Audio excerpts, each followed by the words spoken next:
Amen. waaqayyotti gamtanii sabni waaqayyo warra rageessan akkam jirtu nagaa galata waaqa nagaa keessanii sanagaatti nu eegee yeroo kana nu ga'e waaqayyo maqaan isaa eebbifamu Amen. Amen. Amen. waaqayyo nu gargaaraan nagaatti baasee nu gashinaan mana keenya ala keenya wajjin hin taanaan inni nagaa guutuu nuuf kenninaan eegamne yeroo kana geenye maqaan isaa eebbifamu Amen. galanni waaqayyoof haa ta'u bee mataa keenya gadi qabannee waaqayyoon hin kadhanna akka inni nutti dubbatuuf waaqayyoon hin kadhanna eenyumtillee qulqulluun iddoo kanatti walitti qabamee jiru hundumti keenya iyyuu cubbamoota hundumti isaanii iyyuu yakkaniiru ayyaanni waaqayyoos isaanitti irratee radhamee caafamee jira qulqullummaa keenyaaf iddoo kana dhufne tun taane waaqayyo waaqni jiraataan akka nu qulleessu beeknee dhufne akka inni nutti dubbatu beeknee dhufne kanaaf immoo laphee keenya qopheeffachuutu nurra jira kanaaf immoo yaada keenya hundumaa waaqayyotu kennachuutu nutti jira firoota koo waaqayyo waaqni maccaan nu gargaaru gooftaa si galateeffannaa galgala kana yeroo kana waan nu kenniteef maqaan kee haa eebbifamu yaa waaqayyo gooftaa kunoo fuuldura keetti walitti qabamnee dhufneerra maqaa Kiristoos Yesuusin afuura keessa guddaa afuura keessa dhugaa ergiitii saba keetti dubbadhu yaa waaqayyo gooftaa yeroo ammaa kana yeroo ati gidduu keenya jirtu yeroo ati nutti dubbachaa jirtu kanatti sagaleen kee laphee namootaa bira kan geenye sagaleen kee laphee namootaatti kan dubbanne hojii isaa hojjechuudhaaf kan ba'e afuurri hamaan laphee namaa qabu yaada namaa qabuuf kan ba'e afuurri hamaan maqaa Kiristoos Yesuusin qilleensa kanarraa kan qabame haa ta'u maqaa Kiristoos Yesuusin qilleensa kanarraa kan qabame haa ta'u afuura qulqulluu jireenya tokkoon keenyaatti darbi hojii kee malee yaada kee malee afuura kee malee homti tokko iyyuu asitti hin mul'atin afuurri ribaa afuurri dadhabbii maqaa Yesuus Kiristoosin bakka haa gadhiisu waan nu gidduu jirtuuf ulfaadhu waan nutti dubbattuuf ulfaadhu maqaa Yesuus Kiristoosin Amen. Amen. galanni waaqayyoof haa ta'u Amen. sagaleen guyyaa har'aa irratti dubbadhu jaalala Kiristoositti qabamanii jiraachuu kan jedhu ta'a jaalala Kiristoositti qabamanii jiraachuu akkuma amma sagalee waaqayyo nu dubbifame wangeela Yohaannis boqonnaa 3 lakkoofsa 16 kan jirurra dhaabadhee taniin sagalee waaqayyo waliin hirmaanna jaalala Kiristoositti qabamanii jiraachuu jaalala Kiristoositti qabamanii jiraachuu dura waa'ee jaalalaa waliin barru dura jaalala Kiristoositti qabamnee jiraachuun dura jaalalli maanni jaalalli gosa lamatu jira jaalalli gosa lamatu jira innis immoo jaalalli dhalli namootaa waliif qaban jaalala namaaf nama gidduu fi jaalala Kiristoos isa waaqayyo abbaan karaa ilma isaa Yesuus Kiristoos nuuf kenne jaalalli namaaf namni waliif qabanii kan abbaa faati ijoollee isaaniitiif qaban kun baay'ee jaalala addaati kan abbaa manaa faati manaa waliif qaban kan hiriyoonni lamaan waliif qaban hiriyoonni gosa baay'eetu jiru just hiriyoonni kan waliif qaban jaalala daa'imman yookaan immoo ijoolleen abbaa faadha isaaniitiif jaalala nama gidduutti mul'atu walumaa galatti inni kun haala irratti kan hundaa'e waan jijjiiramu irratti kan hundaa'e yeroodhaa gara yerootti jijjiiramuu danda'a namni har'a wal jaallatee bor wal jibbuu danda'a haala irratti hundaa'eeti jaalalli namaaf nama gidduu kan deemu inni kan biraan irra guddaan irratti dubbachuu barbaadu jaalala Kiristoos jaalalli inni lammaffaan jaalala waaqayyo abbaan karaa ilma isaa Yesuus Kiristoos nu jaallate inni jaalala bara baraati Amen. galanni waaqayyoof haa ta'u jaalalli inni kan waaqayyo abbaan karaa ilma isaa Yesuus Kiristoos nu jaallate jaalala bara baraati jaalala tasumayyuu moofa'uu hin dandeenye jaalala tasumayyuu geeddaramuu hin dandeenye jaalala lubbuu dabarsee namaaf kennuuti galanni waaqayyoof haa ta'u jaalala baduu hin dandeenye jaalalli inni kan Kiristoos firdii jalaa nama baasa yookaan immoo firdii jalaa nama oolcha akkuma amma nu dubbifame waaqayyo akkasitti tokkicha ilma isaa hamma kennuufitti biyya lafaa jaallate kun immoo isatti kan amanu hundinuu jireenya bara baraa haa qabaatuuf malee haa baduuf miti waaqayyo biyya lafaatti farachiisuuf miti biyyi lafaa isaan aafayyuuf ilma isaa biyya lafaatti erge malee ilma isaa kanatti kan amanu itti hin faradamu Amen. Hallelujah ilma isaa kanatti kan amanu itti hin faradamu galanni Yesuusiif haa ta'u obboleessa koo obboleetti koo gammadi firdii jala hin jirtu sababii gooftaa keenya Yesuus Kiristoos isa gowwummaadhaan biyya lafaa kanatti dhufee karaa namaaf galuu hin dandeenye yookaan immoo karaa hubannoo namaatiin adda ta'e alatti durbarraa dhalatee nuuf kenname kanatti amanuu keetiif du'a jala hin jirtu firdiin sirraa ka'eera haleluuyaa firdiin narraa ka'eera dhaame ani firdii jala hin jirodha firdii jala jiraachuun baay'ee hamaadha firoota koo ummata baay'eetu jira biyya lafaa kanarra yeroo ammaa kan garuu utuu waa'ee Yesuus Kiristoos itti dubbatamu utuu waa'ee Yesuus Kiristoos itti lallabamu lakkii inni namaa lakkii inni akka sedhanii baay'een karaa Yesuus Kiristoos qabate karaa Yesuus Kiristoos qabate karaa Yesuus Kiristoos qabatanii deemuu dadhabanii baay'ee rakkachaa jiru jaalala Yesuus Kiristoos itti qabamanii jiraachuu baay'ee rakkachaa jiru itti amanuu dadhabu namni du'a bara barajala kan ba'u firdii bara barajala kan ba'u Yesuus Kiristoos itti amanuudhaan galanni Waaqayyoof haa ta'u isatti amanuudhaan jaalala isaatti qabamanii jiraachuudhaan isatti amanuudhaan jaalala isaatti qabamanii jiraachuudhaan duwwaadhaan firdiin nurraa ka'e ameen ati firdiin sirra hin jiru ati firdiin du'aa sirra hin jiru gammadi Waaqayyootti galata galchi Waaqayyoof maaliif du'a innaa jennu duudhumti fooniyyuu nama miidha firoota koo du'umti fooniin namni nama biraa boqotu baay'ee nama miidha yoo ijoollummaatti haati ijoollee ishee irraa duute yookaan abbaan ijoollee isaa irraa du'e ijoolleen sun aarsaa kaffaltee baay'ee tokko sakrifaayisii taate guddatte bara akkasii akkatti rakkadheetaniin abbaa dhabeetaniin haadha dhabeetaniin jettee odeessiti yoo guddattee nama taate baay'een immoo guddatanii nama ta'uu dadhaban jiru jaalalli inni Yesuus Kiristoos anaaf isiniin jaallate firdiin inni Yesuus Kiristoos anaaf isinirraa kaase du'a bara baraati isa jalaa nu baase Waaqayyo isa jalaa karaa ilma isaa Yesuus Kiristoos akkatti nu jaallate qaama isaa biyya lafaatti ergee ilma isaa Yesuus tokkicha isa qabu isa mararfatiin gad ergeeti du'a bara baraa jalaa nu baase haleluuyaa firdii bara baraa jalaa nu baase haleluuyaa firdii jechuun waan qallaali miti waan salphaatti ilaallee bira darbinu miti akka daa'imni guddachuudhaaf abbaa fi haadha ishee naa dhabdu rakkattee baay'ee dadhabdee gadi buute waan meeqa mana namaatti horiitti seegalte maal jettee guddattee booddee nama taatu innan koof innan keessan garuu isa kana miti isa du'a bara baraa boo'icha bara baraa rakkina bara baraa jalaa nu baase Yesuus isatti amanuu keenya qofaan firdiin nurraa ka'eera galanni Waaqayyoof haa ta'u isatti amanuu keenya qofaan isatti amanuu keenya qofaan isatti kooluu galuu keenya qofaan isa nuuf jedhee gad dhufe sanatti amanuu keenya qofaan firdiin nurraa ka'e maqaa Yesuus galanni Waaqayyoof haa ta'u inni kan biraammoo jaalalli inni kan Kiristoos ifa keessa nu jiraachisa yookaan immoo ifa keessa akka jiraannu nu godha galanni Waaqayyoof haa ta'u sagalee dhuma amma dubbifanne kana keessa warri Yesuus Kiristoositti amananii warri firdiin isaan irraa ka'e warri du'a bara baraa jala darban karaa Yesuus Kiristoos maal keessa jiraatodha ifa keessa jiraatu jedha ifa keessa waa fuudhuun nama rakkisu ifa keessa waa gochuun nama rakkisu ifa keessa waa sirreessuun nama rakkisu ifa keessa deemuun nama rakkisu firoota koo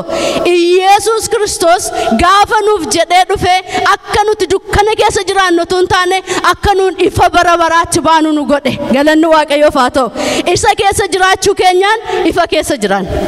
Yesuus Kiristoositti qabamnee jiraachuu keenyaan ifa keessa jiraan wanti hamaan yookaan immoo wanti nama ciigaasisu nu biraan ga'u jechuudha maaliif namni mannaa dukkana keessa deeme dukkana keessa naa deemtan dhoqqeen yoo sin fuuldura jiraate yookaan immoo wanti qaama namaa balleessu yoo sin fuuldura jiraate ifni waan hin jirreef hin argitan maal gootu dhaxxanii keessa buutu jechuudha achi booddee naa ifatti ba'an nama qaanessa moo nama qaanessa way maal keessa gangalattee dhufte dhoqqee keessa gangalattee dhufte namaan jedha miti namni akka kana jechuudha Yesuus Kiristoos biyya lafaa kanatti dhufe anaaf isiniif ifa bara baraa ta'e sababii kanaaf hojii dukkanaatti hin jiraannu jechuudha hojii ciigaasisaatti hin jiraannu jechuudha hojii nama leeyyaasisutti hin jiraannu maaliif gooftaan keenya Yesuus Kiristoos yeelloo sana qaanii sana keessaa nu baasuudhaaf anaaf isiniif dabarsee of kenne maqaan isaa haa eebbifamu galanni Waaqayyoof haa ta'u Yohannis boqonnaa 12:46 akka jedha galanni Yesuusiif haa ta'u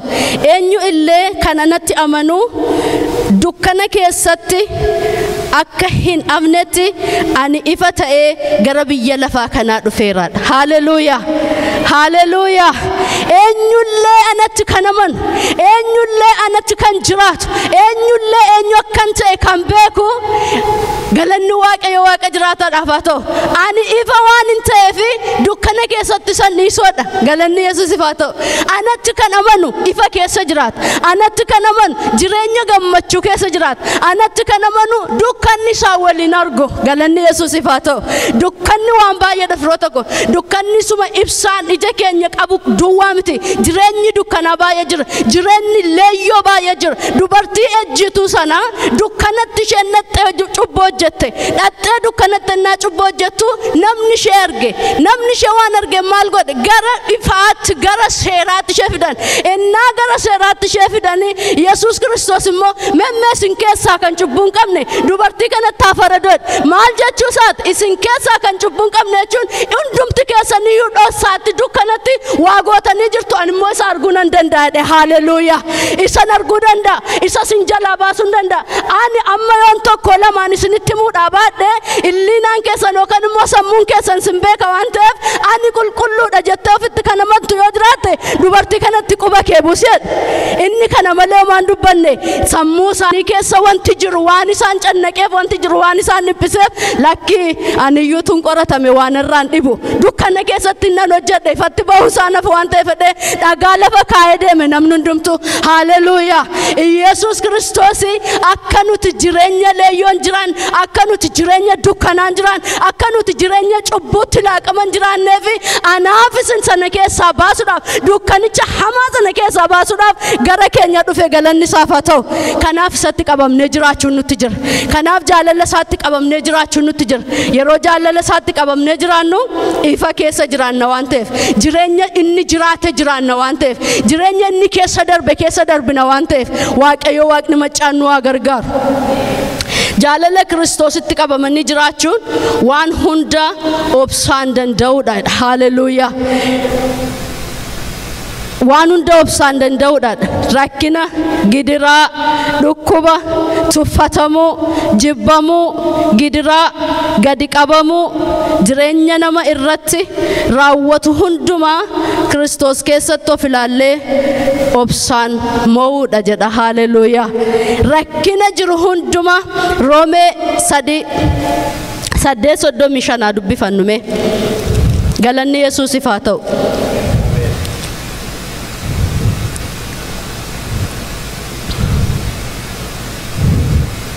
Roomee 8:35 kaaseen dubbisa akkas jedha. Eenyutu jaalala Kiristoositti gargar nu baasa? Gidiraa yookiis muddam, ari'atamuu, beelli yookiis qullaa ta'uu, sodaachifamuu yookiis billaan gargar nu baasuu danda'a ree? Sababii keetiif namoonni guyyaa guyyaatti nu keessaa ni ajjeefamu. Akka hoolota qalamuuf jedhaniitti lakkaa'amnee jirra kan jedhu caafameera. Waan nu irra ga'e hundumaatti garuu karaa isa nu jaallatee moo'icha guddaa in arganna. Hallelujah. Duuni jireenyi ergamoonni Waaqa irraa warri bantii Waaqaa keessatti aboo qabu jedhamanii sodaataman wanti amma jiru wanti dhufuuf jiru hundinuu wanti humna agarsiisuu danda'us jaalala Waaqayyootti gargar akka nu hin baafne ani beeka. Wanti ol ka'ee jiru wanti gadi fagaatee jirus uumama keessaa wanti biraas jaalala Waaqayyoo isa karaa gooftaa keenya Yesuus Kiristoos nuuf dhufetti danda'ee gargar nu hin baasu. Ameen. Galanni Waaqayyoof haa ta'u. Eenyuuf galee firoota koo dubbiin kun isinii galee laalaata. Eenyumtuu jaalala Kiristoos irraa adda nu baasuun rakkina, gidiraadha, jibbamuudha, gadi qabamuudha, ari'atamuudha. Firoota koo kun hundumtuu gatiin qabu. Guyyaa tokko gadi qabamuu dandeessa. Guyyaa tokko qaaneffamuu dandeessa. Guyyaa tokko beela'uu dandeessa. Yeroo tokko namni sitti tufuu danda'a akkuma gooftaa keenya Yesuus Kiristoositti tufan. Garuu kun hundumtuu homaa miti. Guyyaan hundumti isaa darbu hin dhufa. Hallelujah. Guyyaan hundumti isaa darbee atis immoo rakkina kee gidiraa kee irraa affattee